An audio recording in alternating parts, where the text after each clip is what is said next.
வங்கமொழி அவமதிப்பு செய்யப்பட்ட விவகாரத்தில் முதலமைச்சர் மு.க.ஸ்டாலின் தன்னுடைய கண்டனத்தை தெரிவித்திருக்கிறார். நாட்டின் பன்முகத்தன்மையை சிறுமைப்படுத்தும் செயலில் ஒன்றிய உள்துறை ஈடுபட்டிருப்பதாக கண்டனத்தை தெரிவித்திருக்கிறார். வங்கமொழி அவமதிக்கப்பட்ட விவகாரத்தில் ஒன்றிய அரசுக்கு முதலமைச்சர் மு.க.ஸ்டாலின் தன்னுடைய கண்டனத்தை பதிவிட்டிருக்கிறார்.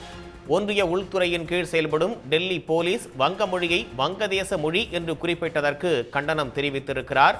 நாட்டின் பன்முகத்தன்மையை சிறுமைப்படுத்தும் செயலில் ஒன்றிய உள்துறை ஈடுபட்டிருப்பதாக பதிவிட்டிருக்கிறார். தேசிய கீதம் பாடல் எழுதப்பட்ட வங்கமொழி மீதான நேரடி தாக்குதல் என்று முதலமைச்சர் அதில் குறிப்பிட்டிருக்கிறார். வங்கமொழி அவமதிக்கப்பட்ட விவகாரத்தில் ஒன்றிய அரசுக்கு முதலமைச்சர் மு.க.ஸ்டாலின் தன்னுடைய கடும் கண்டனத்தை பதிவு செய்திருக்கிறார்.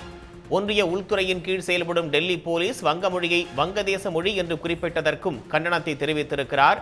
நாட்டின் பன்முகத்தன்மையை சிறுமைப்படுத்தும் செயலில் ஒன்றிய உள்துறை ஈடுபட்டிருப்பதாக அவர் தெரிவித்திருக்கிறார்.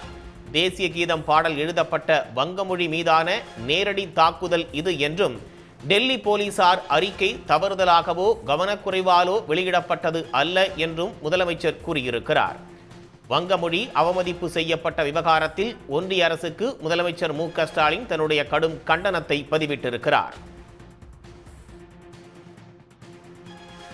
உடனுக்குடன் செய்திகளை தெரிந்து கொள்ள சன் நியூஸ் பெல் ஐகானை கிளிக் பண்ணுங்க.